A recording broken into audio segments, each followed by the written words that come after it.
하나님 말씀은 누가복음 22장 39절부터 53절까지 말씀입니다.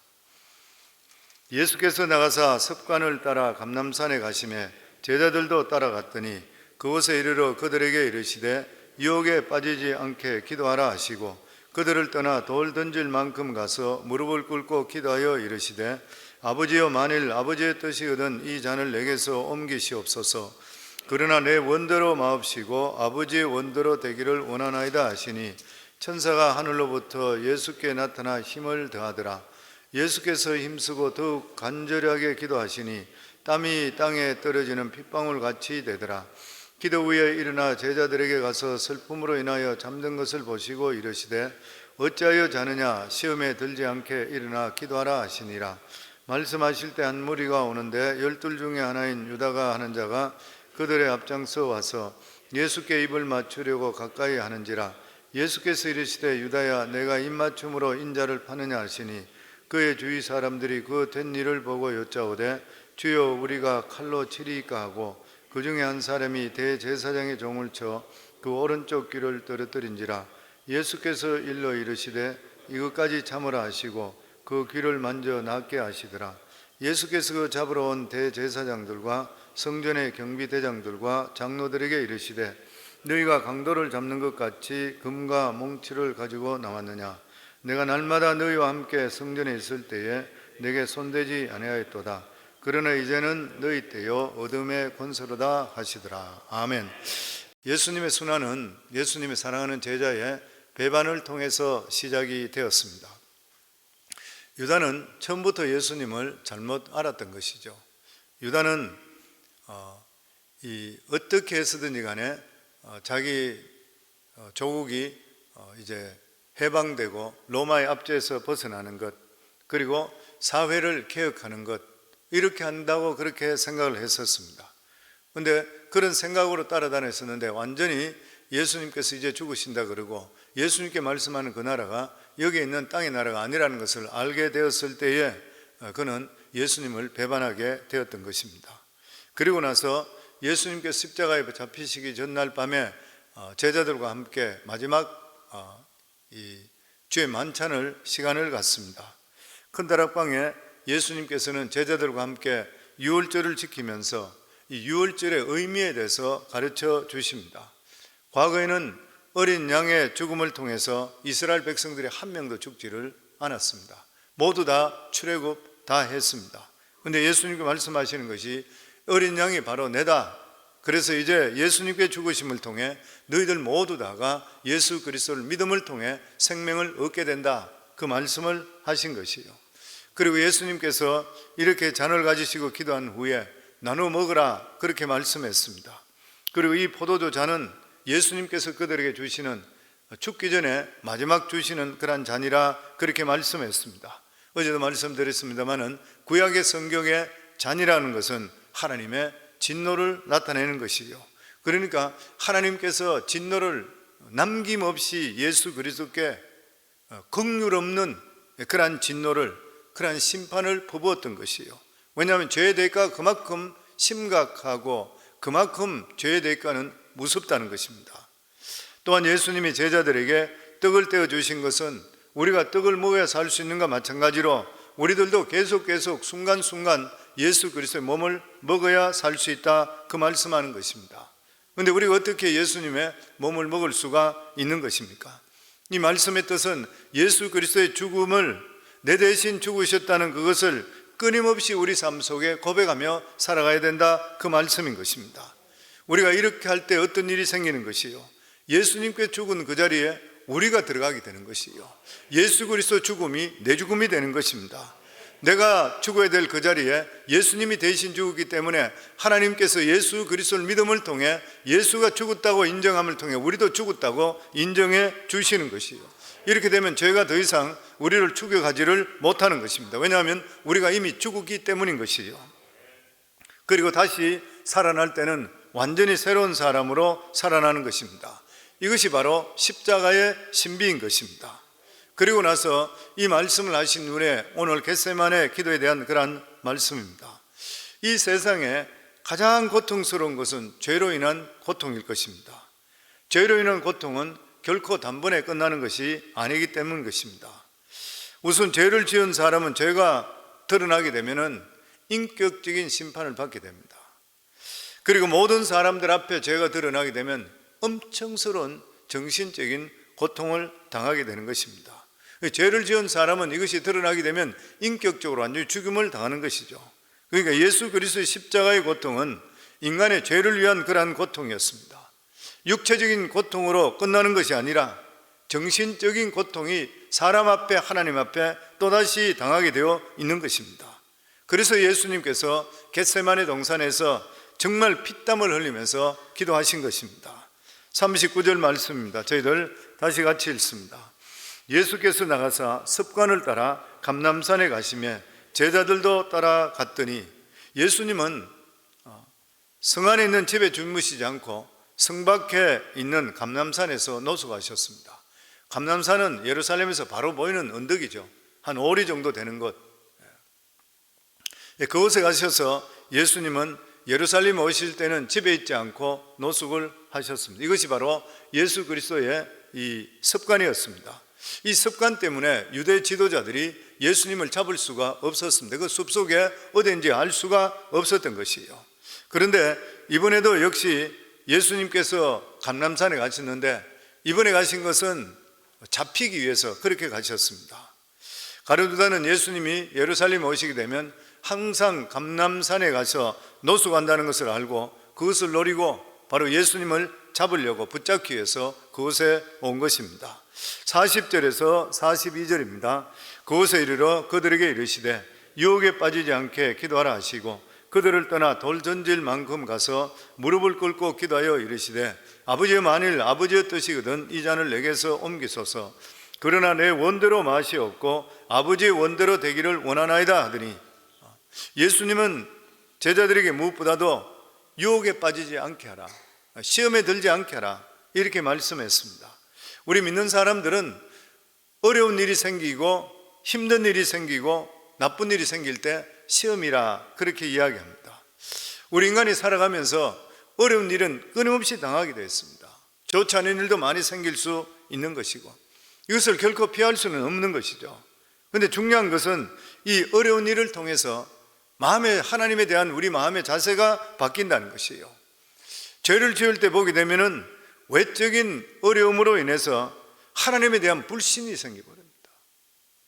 믿음이 연약하게 되면, 어떤 어려움이 있게 되면 궁극적으로 나중에 가면 하나님이 계시면 어떻게 이럴 수 있습니까? 이렇게 사람들은 원망하는 것이에요. 그러니까 어려운 것이 어려운 일로 끝나는 것이 아니라 하나님의 원망과 불신이 나타나게 될 때 진짜 시험 드는 거예요. 우리는 어려운 일이나 유혹이 있을 때 믿음으로 그러한 불신들, 유혹을 거부해야 되는데 오히려 하나님을 거부해버리는 것이에요. 이 하나님을 거부한다는 것은 영적 사망을 초래하는 일입니다. 어떤 사람이 수술 중에서 산소 공급이 끊어지게 되면 그 사람이 죽을 것이고, 살아난다 하더라도 식물인간일 수밖에 없는 것이에요. 마찬가지로 우리가 여러 가지 어려움을 당할 때 반드시 기억이 될 것이, 하나님은 선하시다, 하나님의 선하심을 믿어야 되는 것이에요. 이것이 어떻게 나타나냐면 기도로, 감사로, 그리고 찬양으로 나타나는데, 이것이 바로 우리의 생명줄이 되는 것이에요. 아멘. 그런데 어려움, 시험을 당할 때 진짜 힘든 게 뭐냐면 기도하기가 싫어지는 거예요. 만사가 귀찮은 것이에요. 기도하기 싫다고 하는 것은 하나님을 의지하기 싫다는 것이에요. 이럴 때 우리가 그냥 가만히 있다가 기도할 마음이 들 때에 기도한다고 하면 이미 때가 늦어져요. 제가 늘 성도님께 말씀드리듯이 기도할 힘이 없고 있고 간에 내 생각대로 모든 일이 안 되고 다 퇴수됐다 하더라도 기도하셔야 되는데, 이 기도가 내 마음대로 되지 않을 때는 그냥 교회가 엎어지셔도 돼요. 그냥 교회에 앉아 그냥 가만히 계시면 돼요. 하나님의 전에 나와 있으면 하나님의 전에 있는 성도들을 통해서 열기가 나타나기 시작하고 성령의 운행하심을 같이 체험할 수 있게 되는 것이에요. 이렇게 되게 되면 제2의 제3의 죄를 짓지 않게 되는 것이에요. 예수님은 잠시 후에 제자들이 봐서 안 될 끔찍한 그런 일을 경험할 것을 알고 계셨습니다. 그들이 그렇게까지 믿었던 예수님께서 이렇게 무기력하게 잡혀간다고는 꿈도 꾸지를 않았던 것이에요. 그리고 예수님께서 사형 판결을 받으시고 십자가에 못 박혀 죽으십니다. 이것은 제자들이 지금까지 예수님을 하나님이라 알고 있었고, 그리고 예수 그리스도의 그대한 신앙을 다 빼앗아가는 것이에요. 도둑맞는 그런 일인 것이에요. 그러니까 엄청스럽게 큰 시험거리인 것이에요. 어떻게 십자가에 못 박혀 죽는 사람을 하나님의 아들이라고 믿을 수가 있는 것이에요. 그동안 가르쳤던 그 좋은 교훈과 기적은 어디 갔는 것이에요. 그렇기 때문에 예수님께서 이것을 아시고 나서 제자들에게 불신앙에 빠지지 않도록 기도하라 그랬어요. 우리가 시험을 당할 때에 기도하고 시험 당하는 거하고 기도하지 않는 상태에 시험 당하는 것은 결과가 엄청 틀립니다. 우리 삶 속에 영적인 상태가 좋을 때에 시험 당하는 것과 영적인 상태가 좋지 않을 때 시험 당하는 것은 역시 마찬가지로 엄청 큰 차이가 나는 것이에요. 영적 상태가 좋지 않을 때 시험 당하게 되면 하나님에 대한 생각도 없고 그냥 인간적으로 이리저리 뛰다가 낙심해버리고 그리고 끝나버리는 것이에요. 그리고서 하는 말이 하나님은 안 계신다, 그렇게 말해버리는 것이에요. 하나님에 대한 믿음은 완전히 없어지고 믿지 않는 사람처럼 염려하고 걱정하고 벌벌 떠는 가운데 모든 것이 다 가라앉아 버리는 것이에요. 우리들의 삶은 어떻습니까? 어려움이나 힘든 일이 있을 때에 이리 뛰고 저리 뛰고 벌벌 떨고 있는 것인가요? 아니면 하나님의 선하심을 끝까지 믿고 하나님께 기도하는 것인가요? 예수님은 제자들에게 무엇을 기도하라 그랬습니까? 이때 이 예수님의 제자들은 아직 예수님의 십자가의 사건에 대해서 정확하게 알지 못했습니다. 예수님 말씀하더라도 그 자기들은 무슨 뜻인지 몰라요. 어쨌든 예수님께 안 좋은 일이 일어나는구나, 이 정도밖에 생각할 수가 없었던 것이에요. 그러니까 예수님께서 이 제자들에게 기도하라고 했던 것은 너희 믿음을 잃어버리지 않고 너희 믿음을 지키기 위해서 기도하라, 자기 자신들을 위해서 기도하라는 것이에요. 그렇게 되면은 시험을 이기게 되는 것입니다. 예수님은 또한 제자들에게 자기 자신을 위해서 기도할 뿐만 아니라 예수님을 위해서도 기도해 주라 그랬습니다. 예수님 같은 분도 제자들의 기도가 필요했던 것이에요. 기도가 놀라운 것이 뭐냐면은 누군가를 위해서 기도해 줄 수 있다는 거예요. 제자들이 예수님을 기도할 수 있고 자식이 부모를 위해서도 기도할 수 있습니다. 다른 사람을 위해서 기도하게 될 때에 하나님의 은혜가 그 사람을 덮게 됩니다. 하나님의 가장 기뻐하는 것 중에 하나가 뭐예요? 중보기도잖아요. 자기 자신에 매여있지 않고 남을 위해서 기도해 줄 수 있는 것, 하나님께서 들으시고 그것이 합당하게 되실 때는 그 사람에게 성령의 기름 부음이 임하게 되어 있는 것입니다.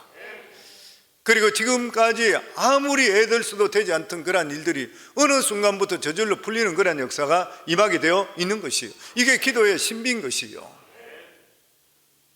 예수님은 제자들에게 전혀 기도의 도움을 받지를 못했습니다. 그 대신 예수님은 제자들과 조금 떨어진 곳에서 무릎을 꿇고 간절하게 기도했습니다.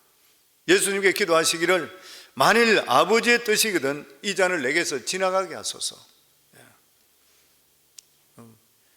이 좀 피하길 수 있도록 해주소서.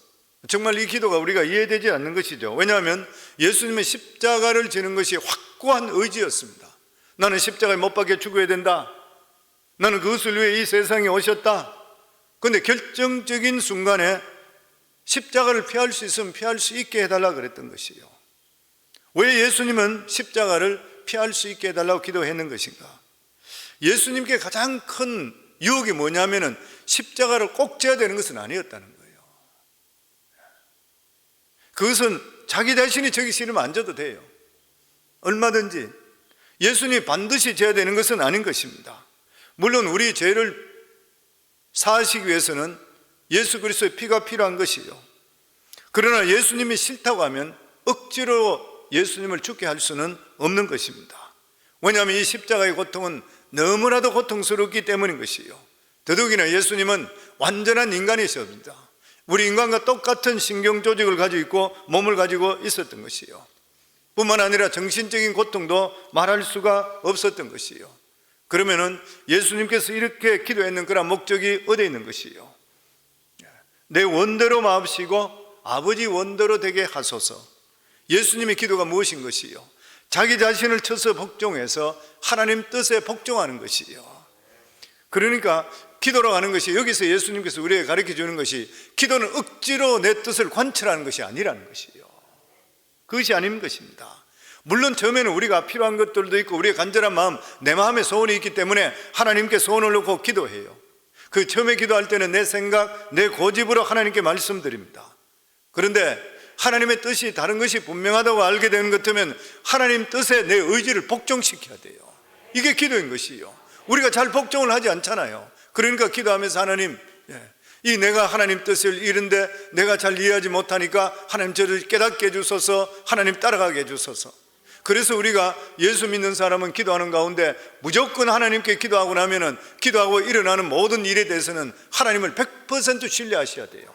신실하신 하나님께서 사랑하는 자녀들에게 반드시 좋은 일로 이끌어 주시기 때문인 것이요. 우리에게 비록 고통이 있고 어려움이 있고 힘든 일이 있다 하더라도 하나님께서 그것을 통해서 딴 일을 이루시기 원하시고 그것이 우리에게 필요하기 때문에 어려움을 주는 것이요. 그래서 기도하고 나서 세월이 지나보시고 그 순간순간 우리가 원망불평하지 않고 감사했을 때에 하나님의 역사하심을 우리가 반드시 알게 되어 있는 것입니다. 예수님의 기도의 특징은 두 가지로 볼 수가 있습니다. 하나는 자신의 생각을 전혀 가식 없이 하나님께 그대로 말씀드린 것이에요. 예수님은 십자가를 할 수만 있다면 피하고 싶었습니다. 이게 솔직한 마음이에요. 그러니까 우리도 하나님께 기도할 때 내 마음에 솔직하게 기도하셔야 돼요. 가식적인 기도가 아니라, 미사오를 쓰는 기도가 아니라 그냥 솔직해요. 하나님 나 너무 아파요. 하나님 나 치료해 주세요. 두고 딴 게 없습니다. 하나님 나 이거 진짜 필요해요. 하나님 나 사업 살려주세요. 그냥 심플하게, 내가 지금 사정 잘 아시잖아요. 이렇게 해주세요. 예수님의 특징은 자기 생각을 그대로 가감없이 했습니다. 그리고 잠시 후에 예수님은 하나님 뜻에 자기 자신을 복종시키는 믿음을 달라고 그렇게 기도했던 것이요. 그러면 하나님께서 십자가 없이는 우리를 구원할 수가 없는 것인가요? 절대 그렇지 않습니다. 하나님은 능치 못함이 없으신 분이시요. 하나님 모든 것을 하실 수가 있는 것이요. 그러나 그것은 하나님의 정하신 뜻에 기뻐하는 것이 아니었던 것이요. 왜냐하면 하나님은 우리가 부끄럽게 구원받기를 원하지 않기 때문인 것입니다. 하나님께서 우리 죄에 대한 대가, 죄에 대한 것은 사망이니까 반드시 죽어야 되고 거기에 대한 것을 치러야 되는 것이요. 하나님께서 우리에게 부끄럽지 않고 당당하게 구원받기를 원하시는 것이요. 그래서 하나님, 예수님께서 아마 그 기도했을 때 어떤 분은 그렇게 적어놨어요. 아마 하나님께서 그 기도 들으시고 아들아 그것만은 안 된다, 아마 그렇게 말씀하셨을 것이라 그렇게 이야기해요. 그리고 이 아들을 기꺼이 모든 죄인들을 위해서 죄를 책임지시겠다 이렇게 말씀한 것이에요. 이것이 바로 우리 모든 인류를 위한 예수 그리스도의 최후의 진술인 것입니다. 아마 2000년 전 이 순간 하나님 아버지께서는 예수님의 그 기도를 들으시고 또 유죄 판결을 선언하시고 그의 지위와 특권을 다 박탈해 버린 것이에요. 그러니까 십자가에 못 박혀 있을 때도 아버지 나를 왜 버리시나이까, 전혀 하나님 교통이 끊어져 버렸습니다. 완전히 죄로 말미암아 버리면서 지옥의 심판을 예수께 내렸던 것이에요. 이렇게 예수님이 기도할 때에 두 가지 현상이 나타났습니다. 하나는 천사가 나타나 예수님께 힘을 더했습니다.